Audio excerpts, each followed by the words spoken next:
عمرك لاحظت ان كل نادي عنده ستايل معين في الخطوط اللي بيستخدمها؟ طب هل الموضوع مجرد ذوق ولا وراه سر؟ خليني اقول لك على سر مهم جدا عن الخطوط وعن تاثيرها في تصميمات الانديه العالميه. الانديه الكبيره مش بتختار خطوطها عشوائي، لان اختيار نوع الخط بيأثر على احساس الجمهور للهويه البصريه للنادي. تعال نشوف بعض الامثله. الخطوط التقليديه السير فون، ودي الخطوط اللي بيبقى فيها زوايا صغيره في اطراف الحروف. تستخدمها الانديه في بعض تصميماتها لانها بتدي احساس بالفخامه والتاريخ العريق. اما الخطوط العصريه السانسير بتستخدمها الانديه في تصميماتها لما بتحب تواكب العصر وتدي انطباع حديث.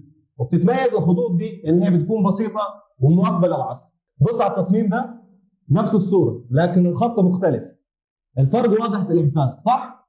الخطوط مش مجرد شكل، دي عنصر بيأثر على الانطباع العام لاي تصميم. دلوقتي جرب تبص على تصميمات فريقك المفضل وركز في الخطوط. تفتكر ليه اختاروا الخط ده بالذات؟ اكتب لي رايك في التعليقات وشارك الفيديو ده مع حد مهتم بالتصميم الرياضي.